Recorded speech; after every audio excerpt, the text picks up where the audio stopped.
This week's episode is brought to you by Harry's. September is here again, summer is over, and it's back to our regular routines. Our schedules are going to quickly fill up with events and activities and meetings, and we'll be constantly doing things just in the nick of time. But we've still got to look good and look sharp and not look frazzled and shell-shocked and terminally harassed. And at least with Harry's, we know there will be one fewer thing on our to-do list. I don't think I've ever had a moment in all the years I've used Harry's where I get let down, where that last razor is finished before my new ones have arrived. And I'll also say that I'm packing for this 3-week-long tour I'm about to go on. I made sure to stash up a couple of razors so I don't have to randomly go grab disposable razors from some local Walgreens because I ran out while I was on the road. Now right now, you can go get Harry's starter set for just $3. Plus, you'll get a free travel size body wash. The set includes a 5-blade razor, weighted handle, foaming shave gel, and a travel cover. A $16 value for just $3 when you visit harrys.com/revolutions. So no matter how busy things get, stay fresh with Harry's. Get your Harry's starter set today and you'll also get a free travel size body wash. Just go to harrys.com/revolutions. That again, harrys.com/revolutions. This week's episode is also brought to you by Trade Coffee. I've been drinking coffee every morning for like 25 years now, and I'm not a connoisseur and I don't have a refined palate. And I can't tell you precisely why one cup of coffee tastes good to me and another doesn't, but there are differences, and some cups of coffee taste good to me and others don't. But since I've started with Trade Coffee, all the coffee I drink every morning has been great. So if you want something curated just for you, take a minute to complete Trade's coffee questionnaire. You'll be expertly matched with your perfect coffee, and a fresh bag of beans will be on its way. And maybe you wouldn't like the coffee that I like, and maybe I wouldn't like the coffee that you like, but that hardly matters because we're not drinking each other's coffee. We're drinking the stuff that was sent to us. So if you want to support small businesses and brew the best cup of coffee you've ever made at home, it's time to try Trade Coffee. Right now, Trade is offering our listeners a total of $30 off your first order, plus free shipping at drinktrade.com/revolutions. That again is drinktrade.com/revolutions for $30 off your subscription to the best coffees in the country. And now a word from our sponsor, BetterHelp. We've all found ourselves in situations where we've got some problem, and rather than trying to find a solution to the problem, we just settle in and fixate on the problem, and then completely forget that we should probably be trying to solve the problem rather than just rehashing it in our minds over and over again. One of the things that a good therapist can do is help us shake out of that habit of fixating on our problems and think more clearly about what a solution could possibly be, because believe it or not, finding a solution to the problem is better than just running it through your mind over and over again. And it's the kind of thing that we don't even realize we're doing, but with help and therapy, we can get a broader perspective to see the bigger picture and work towards overcoming and solving and disentangling ourselves from our problems rather than just sitting around with them forever. So if you want to be a better problem solver, therapy can get you there. Visit betterhelp.com/revolutions today to get 10% off your first month. That's BetterHelp, HELP.com/revolutions. Hello, and welcome to Revolutions.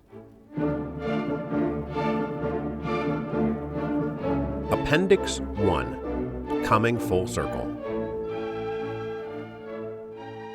9 years ago, I set out to write a series exploring great revolutions in history. My goal was to synthesize as much information as I could about these revolutions and then craft narratives that laid them out from beginning to middle to end. But here, at the end of the series, I want to take a look back and survey all of these narratives and see if we can't draw some conclusions about the nature, form, and progress of revolutions. Each revolution was unique unto itself, but many of them seem to have similar characteristics.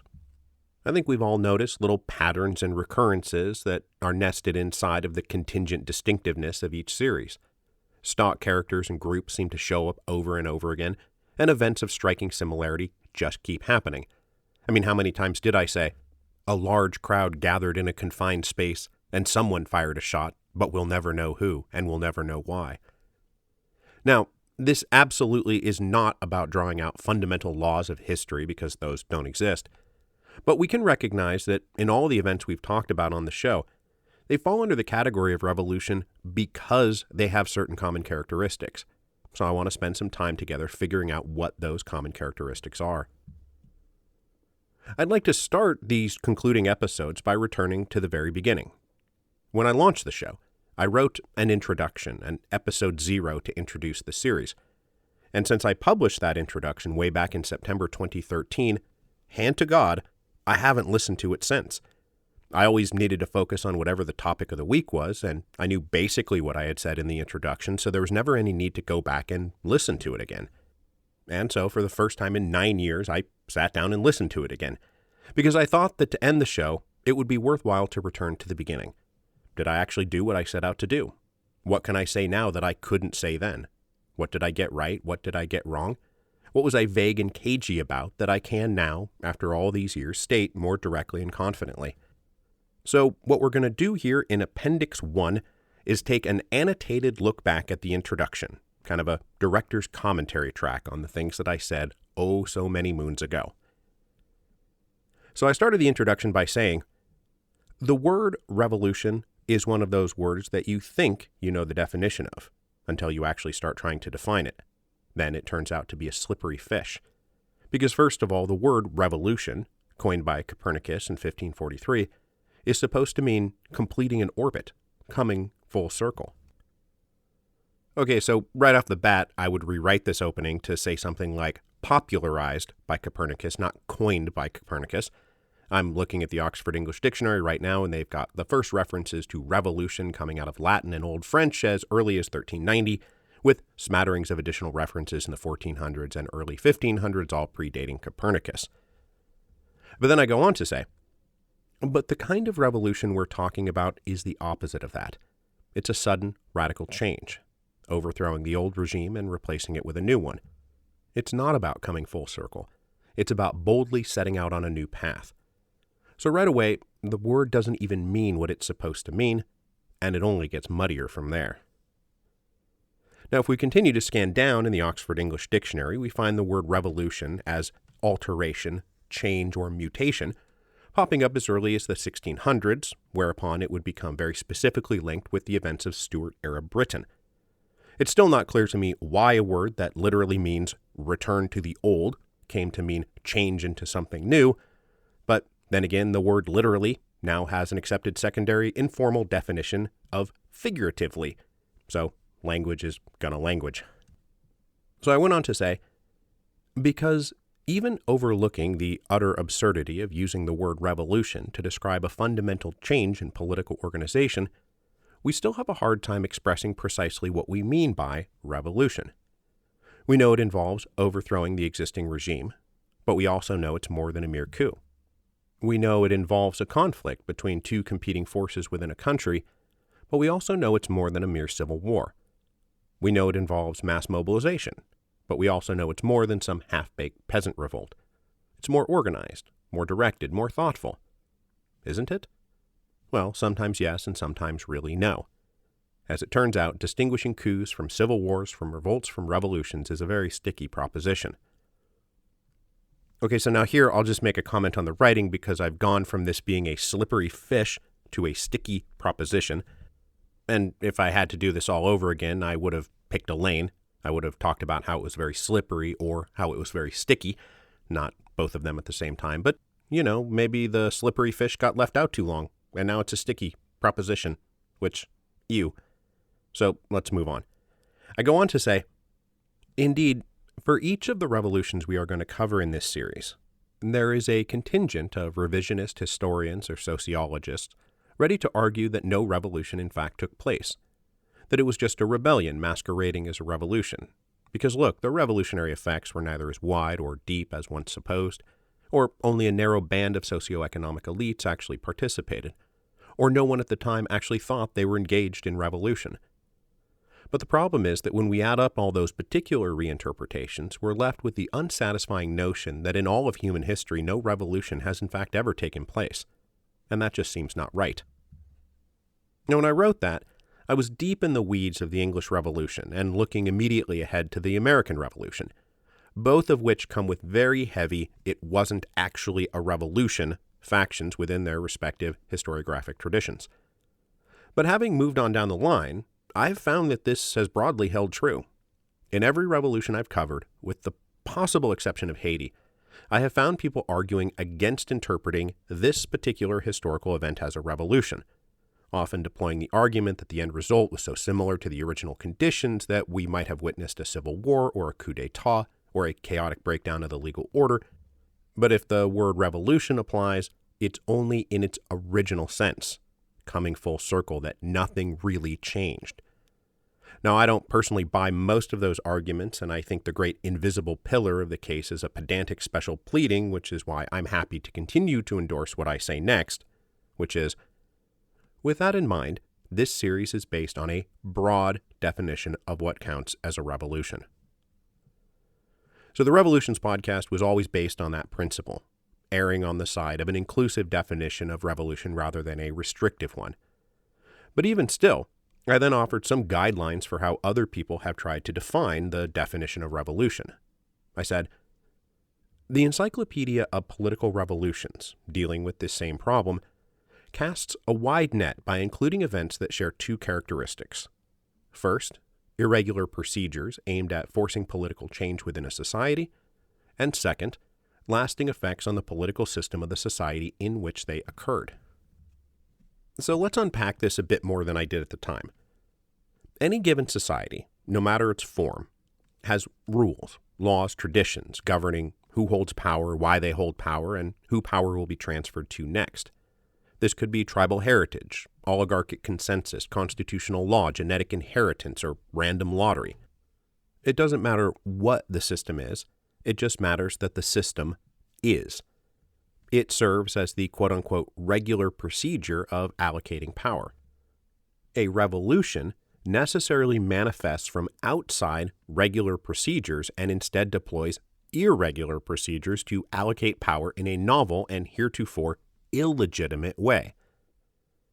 Now, this could, of course, also apply to a mere coup d'etat, which is why the Encyclopedia of Political Revolutions requires that second condition, lasting effects on the political system of the society in which they occurred. Which is to say, it can't just be about swapping out political personnel, changing only the answer to the question, who holds power. A revolution also changes the system itself. It changes the why and the how of power allocation as well as the who. A revolution uses irregular procedures to overthrow the old regular procedures and then impose new regular procedures in their place. The tribal heritage, oligarchic consensus, constitutional law, genetic inheritance, random lottery that existed before must be swept aside and replaced. So then I go on to say, but I'd like to get a touch more specific than that, because it's not enough to have a cabal of elites force their way into power, that's a coup, and it's not enough to have an amorphous blob of angry peasants marching around with clubs and axes. That's a revolt. Or maybe an insurrection. Sociologist Charles Tilly narrows the definition a little bit further to a forcible transfer of power over a state, in the course of which at least two distinct blocks of contenders make incompatible claims to control the state, and some significant portion of the population subject to the state's jurisdiction acquiesces in the claims of each block, which is jumbled, well, because he's a sociologist, but basically, we need some cross-class alliance of dissidents to overthrow an existing regime by extra-legal means and then alter the political system in some fundamental way. Now, before I move on, I will say that I don't actually think that what I said there about we need some cross-class alliance of dissidents is actually a necessary part of Tilly's definition. I think that was just me projecting my own beliefs about the mechanics of a successful revolution.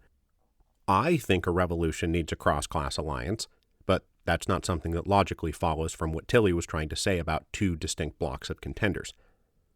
Anyway, I go on to say, where it starts to get messy is when further wrinkles are added. Thetis Gospel, for example, creates a superclass called social revolutions that requires change to the political structure be accompanied and reinforced by deep changes in the social structure. This is perfectly reasonable, but leaves us grappling with difficult and ultimately subjective questions like how much change, for how many people, for how long, and how do we even measure it? These are the kinds of questions that academics will be arguing about forever as new evidence is uncovered and old evidence is re-examined, and which I plan to neatly sidestep. Don't get me wrong, we'll get into it, but I have no intention of adhering to some strict analytic criteria and then casually tossing away events like the Mexican Revolution because not enough hectares of land were ultimately redistributed to make it a really real revolution. If it walks like a duck and it talks like a duck, it's probably a revolution. Now, this is the part of the introduction that I personally remember most. Well, this and one other part. That if it walks like a duck and talks like a duck, it's probably a revolution. I absolutely did not want to get bogged down in semantics. And I still don't, by the way. I often find the pedantic urge to create perfect definitions to be incredibly tedious.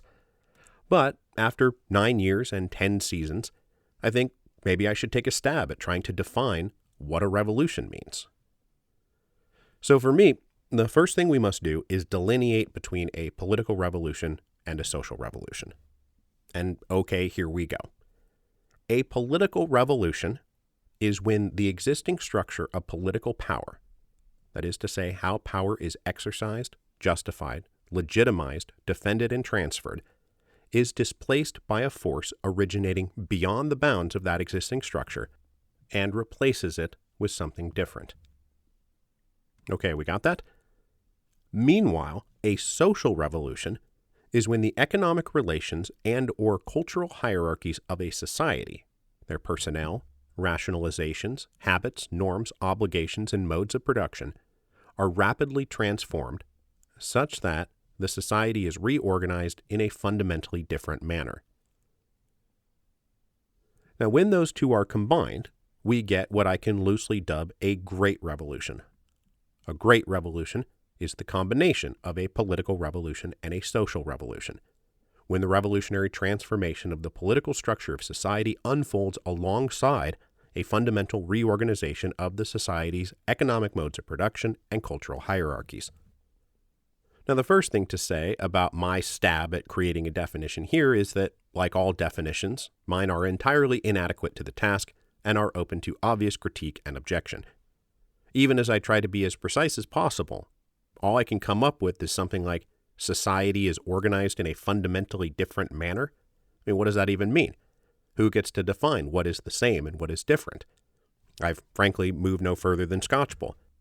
How many hectares of land need to be transferred before you can say that it's a new mode of production, or that society is now organized in a fundamentally different manner? How many new individuals need to enter the ruling class for it to be counted as a new type of ruling class? I don't think there's any combination of words that will so thoroughly and completely define what a revolution is to be beyond objection and beyond subjective interpretation. The reason it's hard to come up with a definition of revolution is because it's hard to come up with a definition of revolution.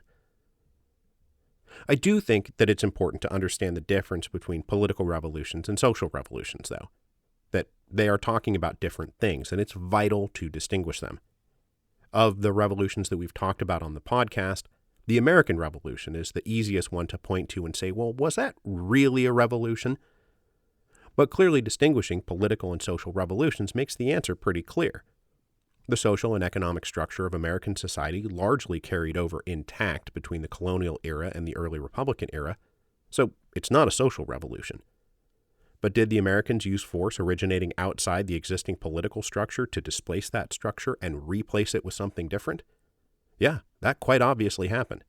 The American Revolution was a political revolution. And just as a political revolution can occur without a social revolution can also occur without a political revolution. We never talked about these things because the existence of a political revolution was kind of a prerequisite for being included in the podcast. But things like the scientific revolution, the industrial revolution, the digital revolution can and do rapidly transform the economic relations and cultural hierarchies of a society without necessarily requiring a political revolution to also occur. The arrival of computers and the internet at the end of the 21st century has pretty massively impacted our social organizations and also pretty much unfolded without the displacement and replacement of existing political structures. At least not yet. The special category of great revolutions comes into play when social and political revolutions are combined, when forces outside the existing political structure overthrow that structure and replace it with something new, and It happens alongside a general reorganization of economic and social relations inside the society, resulting in a permanent change to that society. So what did we talk about on the show? Did we talk about political revolutions, social revolutions, great revolutions? Well, to apply these definitions, I want to first turn to what I said next, specifically about the English Revolution. I said, if there was ever a historical period that highlights this problem of what do we call it, it's the period we're going to begin the series with, Britain in the 1640s and 1650s. Something happened, everyone agrees on that, but was it a revolution? And if it was it a religiously driven Puritan revolution, or an economically driven bourgeois revolution? Or was it neither, and instead just a civil war that has been anachronistically labeled a revolution? The men and women who lived through the period often referred to it as simply the late Troubles and left it at that. So what was it? A revolution, a rebellion, a civil war? In truth, it was all of these things. It started as a conflict over whether the political system should be reformed, descended into civil war, sparking a totally unexpected revolutionary period in the late 1640s and early 1650s that saw the king executed, monarchy abolished, and a written constitution introduced for the first time. But then the storm passed, and by 1660 the monarchy was restored, and most of the recent innovations swept away. So what do we call it? Every possible label, the Great Rebellion, the English Revolution, the English Civil Wars, the Wars in the Three Kingdoms, fails to capture some essential element of the story. Since I am primarily interested in the revolutionary aspects of the period, I am going to use English Revolution as shorthand. I know that this is problematic, not the least of which because, Scotland and Ireland. And if you want to yell at me about calling it the English Revolution, please email me at revolutionspodcast@gmail.com. Side note, you can actually stop emailing me about that. But just so you know, I'm not a Marxist or some unreconstructed Whig. I'm just a guy interested in the revolutionary aspects of the period who is going to be talking a lot about the English revolutionary aspects of that period. So this part of the introduction gets at the trouble of naming things and the inadequacy of naming things and how hard it is to define things. But given that we've now worked up a couple of definitions of our own, let's see if we can't apply them to what we've talked about in the show. So, Series 1, about the late Troubles in Britain in the 1640s and 1650s, was very clearly a political revolution. The revisionist take that it was merely a civil war cannot account for the displacement and replacement of the political system that went on. They chopped off the king's head and they promulgated a new Republican Constitution. And even though the monarchy came back in the end, that monarchy was fundamentally different as a result of the revolutionary upheavals. The political arrangements of Britain after the late Troubles was completely different. It was a political revolution. But that said, even though there were socially revolutionary aspects in the form of the levelers and the diggers, these pockets were ultimately pretty limited in scope, duration, and reach. Yes, those people called on property relations and cultural hierarchies to be overthrown, but those relations and hierarchies were not ever actually overthrown. So, Britain, 1640s and 1650s, a political revolution, but not a social revolution. Now, moving on to the American Revolution, we just kind of talked about that, so I think we can move on. It was a political revolution without a social revolution. Now, the French Revolution, on the other hand, absolutely entailed a social revolution running alongside its political revolution, and so it's the first of our great revolutions. That said, though, the quality and quantity of the social revolutionary aspects can be debated. What really happened to land ownership and commercial relations and social privileges and cultural interactions and linguistic transformations? I mean, the French Revolution ultimately destabilized not just the existing absolutist monarchy, but also the social and economic systems that it rested on. But how much and how far and to what degree these things changed is a matter of ongoing debate. We must also always keep in mind de Tocqueville's argument that there was at least as much continuity as change between the Ancien Regime and revolutionary France. But when you look at the leadership of the First French Republic, what they were up to and why, it's very clear that they believed it was their job to change everything, up to and including the nature of time itself. And from having also studied the Restoration Bourbon period in some detail, I can also say with confidence that the Restoration period was not simply a reversion back to pre-revolutionary norms. Now, many of the Revolution's most ambitious dreams did disappear, but French culture, economics, language, and politics, they were all changed forever. The Revolution came, and it touched everything, and it left a permanent impression on everything. It was a great revolution. Now, moving on, there's not really much to say here about the Haitian Revolution. There's no real confusion or debate. It was probably the single most revolutionary event we talked about on the show, and about which there can be the least argument. The Haitian Revolution was a great revolution. Maybe the greatest revolution. So the series on Spanish-American independence then obviously covers many different regions and countries, each with their own unique dynamics. But in the main, we're talking here about an anti-colonial revolution that displaced and replaced the systems of political power, so it's definitely a political revolution. There's also more social revolutionary rhetoric baked into Spanish America than we saw up in Anglo America. Dismantling the racial casta system and Bolivar's turn to abolitionism are the most obvious examples. But we also know that the practical outcomes of the revolutions fell well short of these professed ideals, and the revolutionary mythology in Spanish America, that independence produced racially egalitarian societies, is not actually as true as the myths would have us believe. So, Spanish-American independence is a political revolution for sure, and it was much more of a social revolution than we saw in the American Revolution.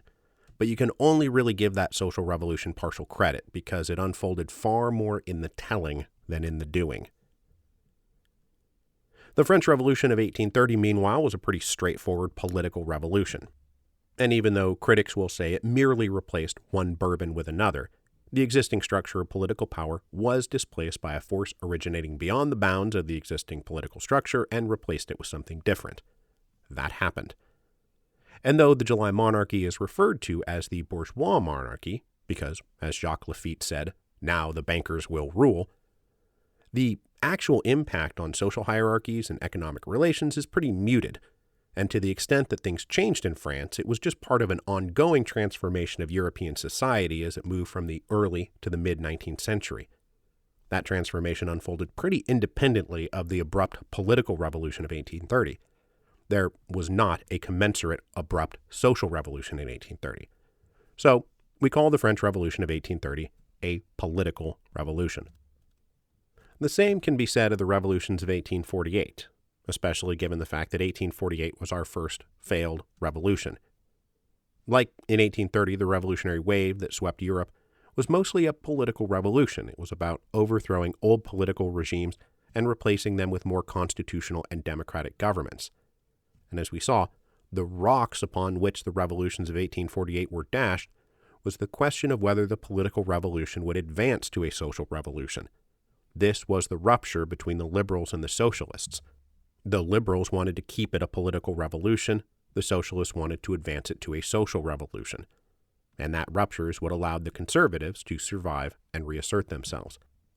The rupture played out most famously in the contrast between February and June 1848 in Paris, but the same kind of thing played out all over Germany and in the Habsburg realms.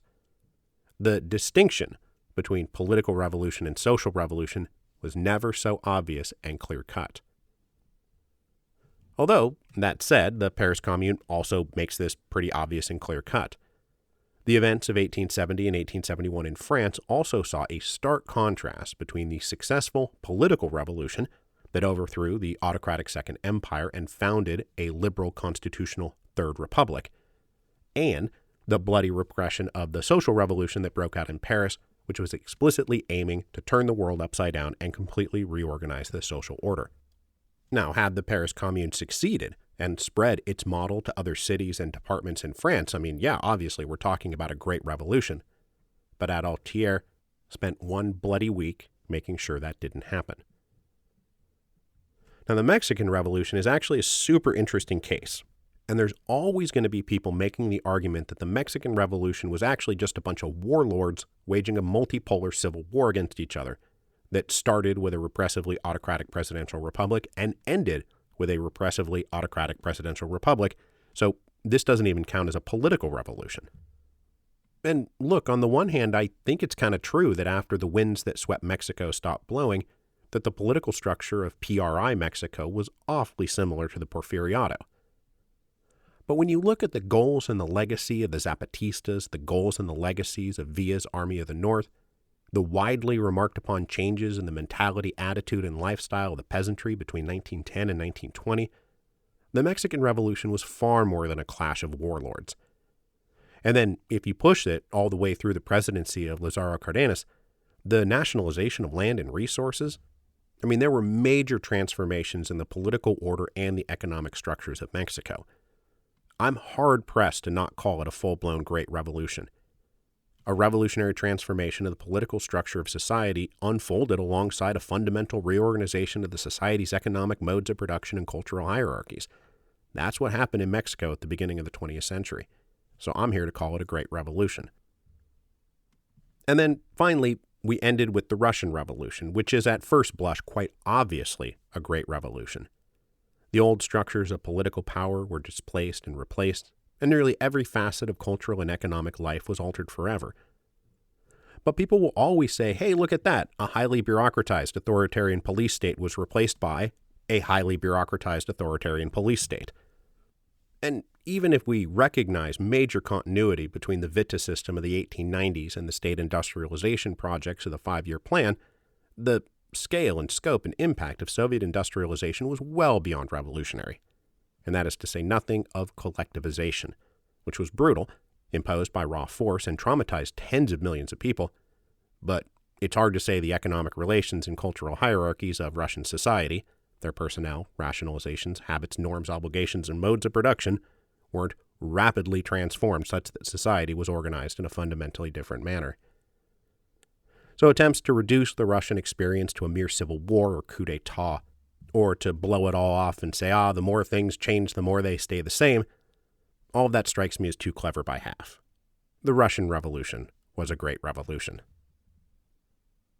Okay, so we wandered quite a ways away from the introductory text, so let's return now to what I said. Finally, let's talk a little bit about interpretation. In broad terms, historians interested in explaining revolutions tend to break down into two loose camps. One camp argues that revolutions erupt when slowly building tensions in the socioeconomic system finally break. The other camp argues that it has far more to do with the calculations and miscalculations of individual historical actors. The former is criticized for erecting very nice-looking theoretical models and then highlighting anything that proves the model and ignoring anything that doesn't. The latter is criticized for essentially arguing that nothing was amiss until the moment rebellion, civil war, and violent social upheaval spontaneously consumed the entire nation. Neither of these interpretations alone is, at least to me, satisfactory. Long-term social forces set the parameters for action, but they do not dictate the results. Individual choices dictate the results, but always within the bounds of those long-term social parameters. This is not a bold thesis, but I'm pretty sure it's how life goes. Now, I still basically hold to this, and this is basically just a restatement of Karl Marx's line that men make their own history, but they do not make it in circumstances of their own choosing. Large structural forces are absolutely necessary to explain the onset of any revolution, but contingency and individual decision-making are vitally important to explaining the specifics of how and why events unfolded the way they did. I don't think it's the case that any revolution can be predicted accurately in advance by analyzing all those social forces, because it's always going to come down to happenstance and luck and accident. But I also think it's true that happenstance, luck, and accident won't on their own produce a revolution. Those little X factors need to be operating inside the proper environment, or else nothing is going to happen. So that brings us finally to the other bit that everyone remembers about the introduction and the part that people like to rib me about the most. It is when I said, I'll close with a note on programming. With this show covering a series of distinct time periods that are thematically linked but otherwise wildly disconnected, when I make the transition from one revolution to the next, I'm going to have to pause and recalibrate. Specifically, I'm going to have to pause and recalibrate for 4 weeks. I've thought a lot about this, and I just don't see any good way around it. Each revolution will run its allotted 12 to 15 episodes. and then I'm going to go dark for a month while I get ready for the next batch. So, 12 weeks on, 4 weeks off. Sound good? Good. Okay, so obviously the most hilariously glaring thing here is the idea that I was going to do the series in 12 to 15 episodes apiece.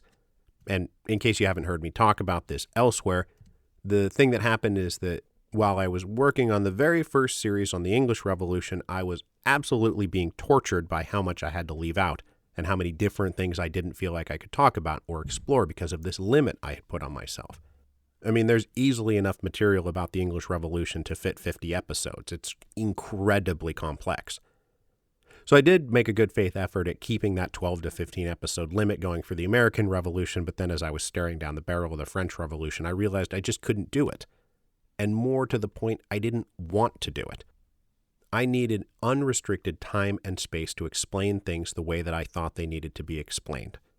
And so even though, yes, Russia went beyond self-parody, I don't regret a single episode of it. I'm just never going to be the guy you come to for the quick summary of anything. I'm the guy you come to for the details. But there's actually something else hiding in this paragraph that's even more important in terms of my own intellectual development. And it's this bit. With this show covering a series of distinct time periods that are thematically linked but otherwise wildly disconnected. Because look, I no longer believe that. It's one of the most consequential changes in my historical worldview from when I started the show in 2013 to where I am now here at the end of 2020.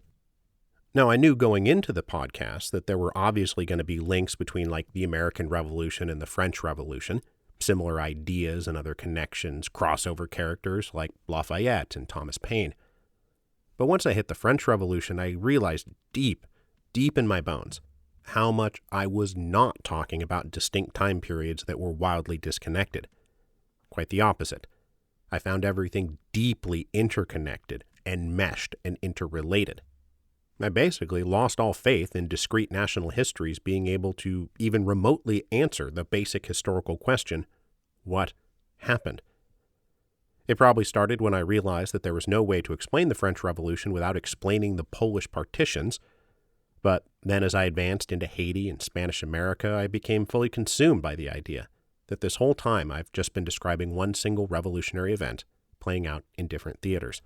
That there isn't an American Revolution and a French Revolution and a Haitian Revolution, but one single Atlantic Revolution.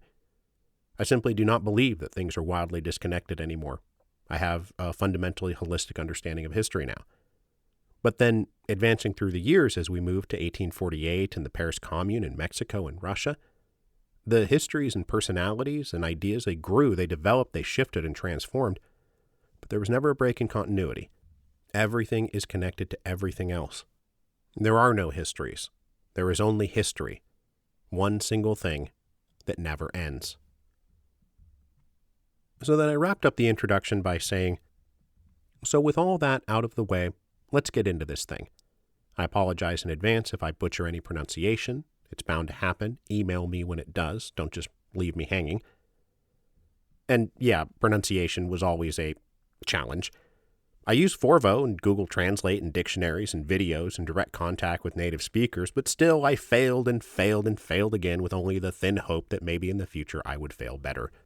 I know for a fact that I managed to mispronounce a minimum of one word in each of the following languages: English, French, German, Hungarian, Russian, Polish, Italian, Portuguese, Serbian, Croatian, Czech, Slovakian, Latvian, and Lithuanian. There are probably others I can't remember at the moment, but, for the record, the show is over now, so you can stop emailing me about my pronunciation. Then the very last thing I said was, the show lives at revolutionspodcast.com. That is as true today as it was when it was written, and it will remain there until civilization collapses. So, 5, maybe 10 years. Haha, just kidding. Or am I? So I think looking back from this vantage point, coming now full circle and doing a revolution on revolutions, I think we're off to a pretty good start on wrapping up the show.